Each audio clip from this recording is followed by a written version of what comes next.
6 মাসের মধ্যে ওই রাজা এত পরিমাণ মানুষের দান করে ভিক্ষা দেয়, 6 মাসের মধ্যে সেই ফকিরের আর ভিক্ষা করতে যাওয়া। তোমার শরীরটা খারাপ, হাঁটতে পারো না, চলে যাও সে রাজার বাড়িতে। ওই দিনে কেমনে যাবে, বাড়িতে চলে গেছে, বলেছে বিবি রে আমার শরীরটা বড় খারাপ, আমি তো হাঁটতেও পারি না, চলতেও পারি না। টাকা পয়সা কামাই না করলে স্বামীরা বিবির কাছেও ভালো থাকে কি, যেমন করেন না কেন ভালো থাকে না। ওই যে ওই বাড়ি ভাবি তার স্বামী বাজার থেকে কত বাজার নিয়ে আসে, মাছ তরকারি অনেক কিছু নিয়ে আসছে, আর তুমি আনতে পড়াতে বিয়ে করছো কেন? এমন বউ আছে কিনা? আমরা এমন মহিলা স্বামীর মায়া করি না, কথা বলেন ঠিক কিনা? ভিক্ষুক ভিক্ষা পায় নাই, বাসায় গেছে, স্ত্রী তার সাথে ভালো ব্যবহার করে নাই, রাতটা চলে গেছে, বলে বিবি রে আমাকে তুমি রাগ করিও না, শরীর খারাপ, হাঁটতে পারি নাই। এ বিবি এমন একটা মানুষের, এমন একজন রাজার সন্ধান পেয়েছি, যদি একটা দিন ভিক্ষা করতে পারি 6 মাসের মধ্যে আর আমারে ভিক্ষা করা লাগবে না। 6 মাসের মধ্যে আমারে ভিক্ষা করা লাগবে না। বিবি বলতেছে সকালবেলা চলে যাইবা সে রাজার বাড়িতে। সকালবেলায় ঘুম থেকে উঠে সেই ভোর বেলায় চলে গেছে, সেই রাজার বাড়িতে চলে গেছে। যাওয়ার পরে সংবাদ শুনতে পাইছে রাজার বাড়িতে 9টা গেট আছে। কয়টা? 9টা গেট। 9টা গেটে 9টা প্রহরী।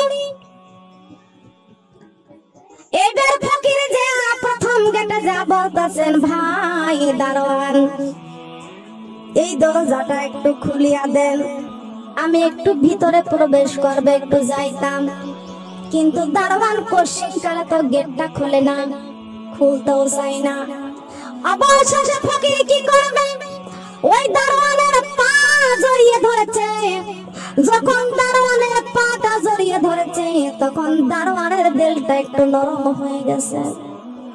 নরম হয়ে যা বলতেছে ফকির আমি তো একজনের দরজায় গেটের দারোয়ান, তুমি আমার দারোয়ানকে তুমি পাটা জড়িয়ে ধরলে কেন? কারণটা কি? বলে আমি খুব সমস্যায় পড়ে এসেছি, দরজাটা গেটটা একটু খুলিয়া দেন। এমন সময় তখন ওই দারোয়ান ডাক দিয়ে বলতেছেন ফকির তুমি যখন যাইবা বিপদে পড়ছো রাজার কাছে যাইবা, আমি না হয় আমার মায়া লেগেছে, তোমার প্রতি দরদ লেগেছে, আমি না হয় এই গেটটা খুলে দিলাম, কিন্তু ভিতরে আরো 8টা দরজা আছে। কয়টা? কয়টি? আমার কথাটা একটু কান লাগাইয়েন, খেয়াল করবেন। বলতেছে আমি নাই তোমাকে মায়া করে এই গেটটা খুলে দিলাম, কিন্তু ভিতরে আরো 8টি গেট আছে, কেমনে খুলবে? সবার কি দিল একরকম? সবার দিল কি একরকম? একরকম না।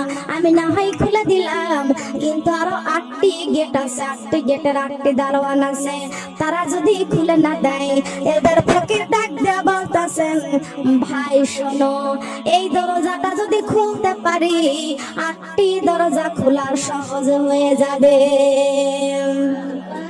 8টি দরজা খোলা কেমনে? তুমি 8টি দরজা খুলবা? ও ভাই মেহেরবানি করে দয়া করে মায়া করে তুমি এই একটা গেটটা আপাতত খুলে দাও, আর 8টি গেট খোলার দায়িত্ব থাকবে আমার, আমি যেমনি হোক খুলবো। ওই দারোয়ান প্রথম গেটটা খুলে দিল, ফকির এবার দ্বিতীয় গেটে চলে গেল। দ্বিতীয় গেটের দারোয়ান বলতেছে দরজা খোলা যাবে না, তুমি ওই রাজার কি হও? বলে রাজার কিছু না হইলেই কি? প্রথম গেটের দারোয়ান গেট খুলছে। এখানে সুবহানাল্লাহ বলার কিছু নাই, কথা বলেন ঠিক কিনা? রাজার কিছু না হইলেই কি আর ওই প্রথম গেটের দারোয়ান আমার জন্য গেট খুলছে? রাজা মশাই কি হয় প্রথম গেটের দারোয়ানের কাছে জিজ্ঞাসা ঠিক কিনা বলেন? ওই যে বলছে না বুদ্ধির দরকার আছে না, বলেন বুদ্ধির দরকার আছে না? আমরা তো ঘাড় পাকা মুসলমান, আমরা খালি চাই কেমনে জাহান্নামের রাস্তা চলবো, কেমনে সুদের খাবার খেয়ে জীবনটা নষ্ট করব, কেমনে বেনামাজি হয়ে আল্লাহকে বেজার করে আমরা জাহান্নামী হয়ে যাব। কথা বলেন ঠিক কিনা? লক্ষ্য করেন, খেয়াল করেন, বলতেছে কি ওই প্রথম গেটের দারোয়ানের কাছে যে জিগাও আমি রাজার কি হই, ভয়টা কি করলো? এবার দ্বিতীয় গেটের দারোয়ান ওই ফকিরের ধমক শুনে গেটটা খুলে দিল। এবার তৃতীয় গেটের দারোয়ানের কাছে যা বলতেছেন গেটটা তাড়াতাড়ি খুলে দাও, বলে আপনি রাজার কি হন? এবার ফকির বলতেছে রাজার কি হই? দ্বিতীয় গেটের দারোয়ান আর প্রথম গেটের দারোয়ানের কাছে যা জিগাও আমি কি হই? কিছু না হইলে কি আর দারোয়ান আমার জন্য গেট খুলেছে? খোলো, তাড়াতাড়ি করে দরজা খোলো। খুলে দিছে। এইভাবে 9টি দরজা খুলছে। সুবহানাল্লাহ বলেন। কয়টি দরজা? 9টি দরজা খুলছে। এবার রাজার বাড়ির ভিতরে ঢুকেছে। আহারে 4-5টা তো এত বড় গেট করা রয়েছে। আর রাজা মশাই যেই ঘরের মধ্যে থাকে সেই ঘরটা হলো একটা মাটির ঘর। কিসের ঘর? বলেন কিসের ঘর? ছোট্ট একটি মাটির ঘর। রাজা যেই ঘরের মধ্যে থাকে সেই ঘরটা হলো মাটির ঘর। এইবার ফকির ওই ঘরের 4-5টা ঘুরে কিন্তু রাজাকে তো দেখা যায় না। রাজা কোন ঘরে আছে কাউকে তো পাই নাই। আমি একটা দিন যদি আজকের দিনটা যদি ভিক্ষা করতে পারতাম 6টা মাসের মধ্যে আমারে ভিক্ষা করা লাগবে না। ফকির গেছে রাজার বাড়ি ভিক্ষা করার জন্য। রাজার বাড়ি রাজাকে খুঁজে খুঁজে যখন আর পাই না, এমন সময় দেখতে পাইল ওই ছোট্ট মাটির ঘরটার পাশে একটা জানালা আছে। ওই জানালার কাছে দাঁড়াইয়া তাকায়া দেখতে পাচ্ছে রাজা মশাই 2টি হাত আল্লাহর কাছে বাড়িয়ে চোখের পানিগুলো ছেড়ে ছেড়ে কাঁদতেছে। ও আমার রাজা, ও আমার বাদশা, ও আমার আল্লাহ, আমি তোমার একজন গোলাম, আমি তোমার একজন ফকির, আমি তোমার কাছে হাত বাড়াইছি, মেহেরবানি করে দয়া করে মায়া করে আমারে ভিক্ষা দাও। সুবহানাল্লাহ বলবেন না? কার কাছে ভিক্ষা চাইতেছে? আমরা কার কাছে চাইবো? আমরা তো সবাই ফকির রাজাকে, সবাই ফকির রাজাকে। বাদশাহীকে, একমাত্র বাদশাহী কার কাছে? পৃথিবীর সবচাইতে বড় রাজাকে। আমরা যা চাইবো কার কাছে চাইবো বলেন? আমরা মুসলমান যেখানে সেখানে সেজদায় পড়ে কান্দি, ঠিক কি না? যেখানে সেখানে সেজদায় পড়ে আপনি কাঁদবেন না। আপনি আশরাফুল মাখলুকাত, আপনার কপালের দাম অনেক বেশি। আল্লাহ পাক রব্বুল আলামিন বলেছেন বান্দারে তোমার পা থেকে মাথা পর্যন্ত লক্ষ্য করে দেখো, আমি আল্লাহ পাক রব্বুল আলামিন কত সুন্দর সুন্দর নিয়ামত তোমাদের দান করেছি। আল্লাহ সোনার মামুনটা কান্না গান খেয়াল করে শুনুন। ওই ফকির 4-5টা ঘুরে ঘুরে দেখতে পাইলো একটা জানালা দেখা যাইতেছে। আরে ফকির ডাক দিয়া এইবার তাকায়া দেখতে পাচ্ছে ওই ফকির নিজেই আল্লাহর কাছে হাত বাড়াইয়া বলতেছেন আল্লাহ পৃথিবীর সবচাইতে বড় রাজা তুমি, আর আমি ফকির হয়ে তোমার কাছে হাত বাড়াইছি। ও আল্লাহ তুমি আমারে কিছু দান করো, তুমি আমারে কিছু দান করো। বলেন সুবহানাল্লাহ। এই ফকির এইবার বলতেছে ওই রাজা যদি, এই ফকির যদি ওই রাজার কাছে যদি হাত বাড়াইয়া কান্দিয়া কান্দিয়া যদি এই রাজ্য তার মালিক হতে পারে, আমি কেন এই ফকিরের কাছে আমি চাইবো? ও তো আমার চাই বড় ফকির, ঠিক কিনা বলেন? মনে করবেন না আপনার 5 তলা আছে তাই বলে মনে করবেন না আপনি ধনী হতে পারবেন। ধনী হতে পারবেন? কখনো হতে পারবেন না। সোনার মামুনটা কান্না গান লক্ষ্য করে শুনেন। এই কোরআনটা যদি কলিজায় পড়ে যদি কবরে যাইতে পারেন, আপনি ধনী হয়ে কবরে যাইতে পারবেন। আপনার 5 তলা বাড়ি এই জমিনে থাকবে, আপনার 200 বিঘা সম্পত্তি এই দুনিয়ায় পড়ে থাকবে, আপনার 5টা সন্তান বিদেশে অনেক কোটি কোটি টাকা কামাই করতেছে, আপনার আত্মীয় স্বজনদের অনেক টাকা পয়সা আছে, আপনার পা থেকে মাথা পর্যন্ত স্বর্ণের গহনার অভাব নাই। কিন্তু এই দুনিয়া থেকে বিদায় নিয়ে চলে যাওয়ার সময় আপনার বড় বৌমা আপনার কানের দুল খুলে নিবে, আপনার বড় মেয়েটা গলার হার খুলে নিবে, আর একটা বৌমা এসে আপনার হাতের বালা খুলে নিবে, আপনার প্রতিবেশী এই নাকের দুলটা খুলে নিবে, আপনার আপন পোশাক যেগুলো আছে সব বেলেট দিয়ে কেটে কেটে শরীর থেকে বের করে নিবে।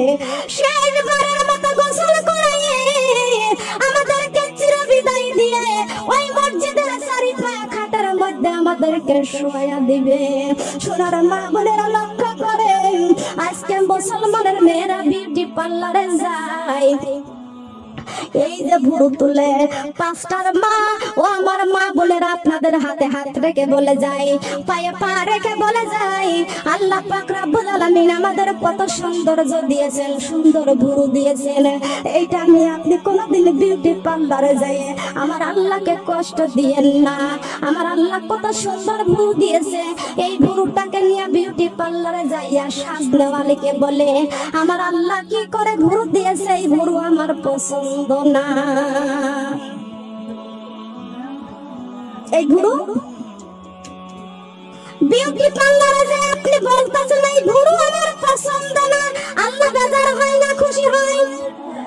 পছন্দ করে আল্লাহ, যাচাই করে বাছাই করিয়া আল্লাহ পাক রব্বুল আলামিন কি সুন্দর করে আমাদের সৃষ্টি করেছেন, বলেন সুবহানাল্লাহ।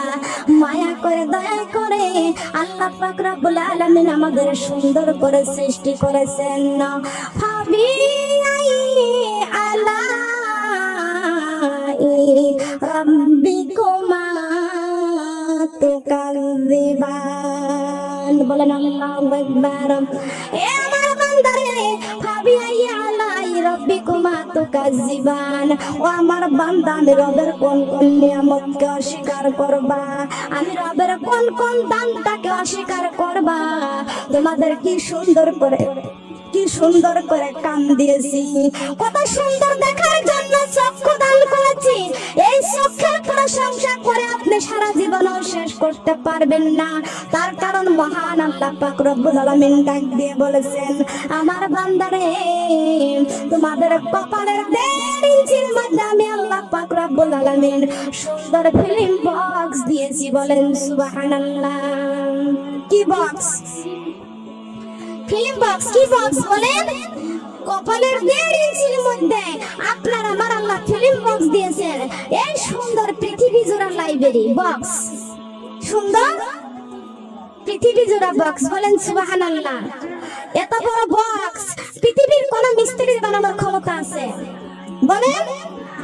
এই দুইটা বক্স পৃথিবী জোড়া বক্স যিনি বানাইছে তিনি, তার নাম কি? তার নাম কি? তার নাম আল্লাহ। আমরা কার জমিনে বসে আছি? আল্লাহকে দেখেছি কোনদিন? বলেন দেখেছি? আল্লাহ আমাদের আপন না পর? আপনের চাইতেও মায়ের চাইতেও বাবার চাইতেও সন্তানের চাইতেও পৃথিবীর সবার চাইতে আপনকে, সবার চাইতে আপনকে। তাহলে আমাদের সে আপন আল্লাহর ইবাদত করার দরকার আছে কিনা? বলেন আছে না? ফকির ডাক দেয়া বলতেছে না, আমি আর এই ফকিরের কাছে কিছু চাইবো না, এই ফকির যেই রাজার কাছে চাইবে আজকে থেকে আমি সেই রাজার কাছে চাইব, সেই রাজার কাছে চাইব। এইবার বের হয়ে গেছে, এইবার রাজার সাথে কথাও বলে নাই, বের হয়ে গেছে, দৌড়ে চলে আসছে। ডাক দিয়ে বলতেছেন, শোনো, গেটে দারোয়ান বলতেছে, শোনো, তুমি গেলে আবার ফিরে আসলে এখনই কি রাজাকে পাও নাই? তোমার আত্মীয়কে পাও নাই? বলে আমি দেখলাম সে তো ফকির রাজার কাছে চাইতেছে, সে তো একটা ফকিরকে দেখলাম আমি। কাকে? কাকে? এখন গেটের দারোয়ান বলতেছে বলতেছে এই বাড়িতে তো কোনো ফকির বাস করে না। তুমি শোনো কাকে ফকির বলেছো? বলে এই বাড়ি যা যে রাজা, আমি মনে করেছি সে রাজা, সবাই বলে সে রাজা, কিন্তু সবাই গ্রামের মহল্লার সবাই জানে তিনি একজন রাজা। আর আমি রাজার বাড়ি ঢুকে দেখলাম তিনি হচ্ছেন সবচাইতে বড় ফকির, সবচাইতে বড় ফকির। এই কথা যদি রাজাকে ফকির বলে, তার দারোয়ান তাকে থই বলেন।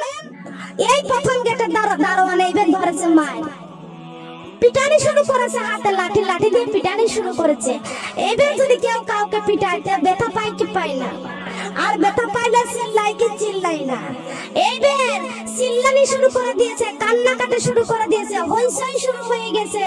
এইবার রাজা নাজাত শেষ করে ঘর থেকে বের হয়ে দেখতেছে আমার দারোয়ান একজন ব্যক্তিকে পিটাচ্ছে। এই দাঁড়া, ওনাকে পিটাইতেছো কেন, কি জন্য মারতেছো? এইবার দারোয়ান বলতেছে হুজুর আপনি আমাদেরকে বলতেছেন যে কথা আপনাকে বলেছে, আপনি যদি শুনতেন আপনি ওকে মেরেই ফেলবেন। কেন? আচ্ছা ঠিক আছে, তোমরা মারা বন্ধ করো, আমি ওকে জিগাই নেই। বলছে ব্যক্তি তুমি আমার বাসায় গিয়েছিলে? বলে যে গিয়েছিলাম। কেন গিয়েছিলেন?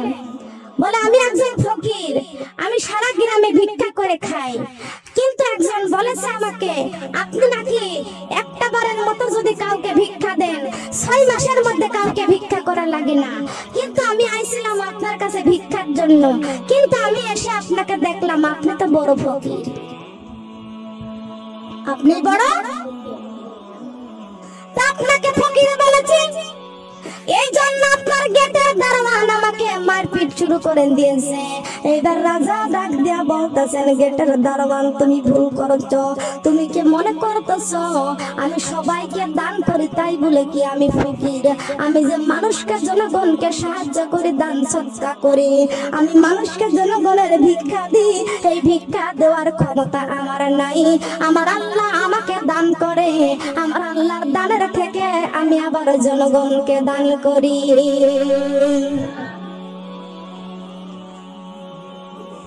আমার গেটের দারোয়ান তোমরা শুনিও না, তোমরা মনে করেছো আমি রাজা, কিন্তু আমি রাজা হইলে আমার কি এই দুনিয়া থেকে আমি এই অর্থ সম্পদ নিয়ে কবরে যাব না। আমি যদি কোরআন না নিয়ে কবরে যাইতে পারি, আমি এই দুনিয়ার রাজা হয়ে কি করব? আমারে মরার পরে ফকির হয়ে কবরে যাওয়া লাগবে। মরার পরে আমাকে ফকির হয়ে কবরে যাওয়া লাগবে, তার কারণ টাকা পয়সা সোনা দানা অর্থ সম্পদ নিয়ে কেউ কবরে যাবে না। আর 100% যেই ব্যক্তি আল্লাহর কোরআন কলিজাই করেছে, নেক আমল করেছে, ওই ব্যক্তি লক্ষ কোটি সোনা লক্ষ কোটি অর্থ সম্পদের চাইতে কোটি কোটি এই যে সম্পদের এই কোরআনটা নিয়ে কবরে যাইতে পারবে। বলেন পারবে কি পারবে না? পারবে কি পারবে না? যত টাকা পয়সা জমিদারি থাক না কেন, মরার পরে আমাদেরকে 3টা বান্ধা দিবে। আর আমি যত বড় রাজা হই না কেন, মরার পরে আমি হয়ে যাব আসামি। কথা বলেন ঠিক কিনা? আমার কথা শুনে কি আপনারা কষ্ট পাইছেন? বলেন পৃথিবীর সবচাইতে বড় রাজা কে? বলেন আমরা কার কাছে হাত বাড়াবো? বলেন প্রতিদিন 5 ওয়াক্ত নামাজ পড়ার দরকার আছে কি আছে না? আমার আল্লাহ বলেছেন বেনামাজির কোন দোয়া আমি আল্লাহ কবুল করি না। আমার কাছে হাত বাড়াইতে হলে প্রত্যেকটা নামাজির হাতকে আমি আল্লাহ কবুল করি। কে কবুল করে বলেন? কে কবুল করে? আমার আল্লাহ পাক রব্বুল আলামিন কোরআন শরীফের মধ্যে ঘোষণা করে দিয়েছেন ফাযকুরুনি আযকুরুকুম ওয়াশকুরুলি ওয়ালা তাকফুরুন। আল্লাহু আকবার।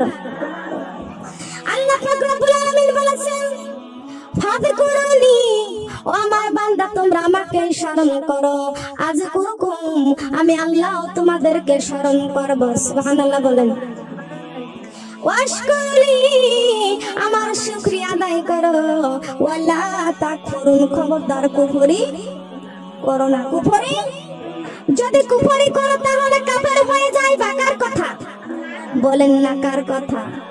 যদি কুফরি করো তাহলে কাফের হয়ে যাইবা। ও কাফেররা তোমরা থাকবা কোথায়? আমি আল্লাহ তাও কোরআন শরীফের মধ্যে ঘোষণা করে দিয়েছি, হাজি জাহান্নামুল লাতী ইউকাযযিবু বিহাল মুজরিমুন।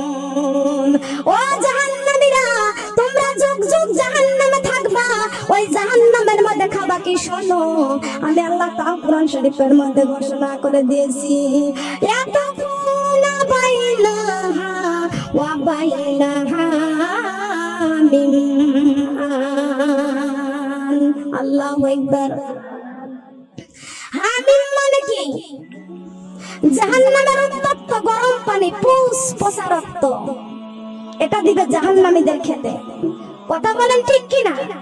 আমরা কি জাহান্নামী হতে চাই? বলেন আমরা কোথায় থাকতে চাই? কোথায় থাকতে চাই? জান্নাতে থাকতে চান কারা কারা দেখি? হাত লম্বা হবে। জান্নাতে থাকতে হলে হাত লম্বা করেন তো কারা কারা? একদম সোজা, একদম সোজা। আমিও যে হাত তুলবো না তার কোনো মানে নাই, আমাকেও হাত তুলতে হবে, তার কারণ আমিও জাহান্নামে যাইতে। বলেন চাই কি? চাই না কি বলেন? এইবার আমার বাবুটা হাত নামান। কোথায় যাইতে চাই? জান্নাতে যাইতে হলে আল্লাহর কোরআন কলিজার মধ্যে করতে হবে। বলেন সুবহানাল্লাহ। আল্লাহর কোরআন কলিজায় করতে হবে। সুবহানাল্লাহ। আমার আল্লাহ পাক রব্বুল আলামিন কোরআন শরীফের মধ্যে ঘোষণা করে দিয়েছেন, ইন্নী ওয়াজ্জাহতু ওয়াজহিয়া লিল্লাযী ফাতারাস সামাওয়াতি ওয়াল আরদা হানিফাও ওয়া মা আনা মিনাল মুশরিকিন। বলেন আল্লাহু আকবার। লা ইলাহা। এই দেখো না, লা ইলাহা লা ইলাহা। এই ঘরে দেখে আসো বিদ্যুৎ আছে কি? এই দুনিয়ায় আসিয়ার মা বোন আল্লাহর কোরআন গেছে ভুলিয়া। লা ইলাহা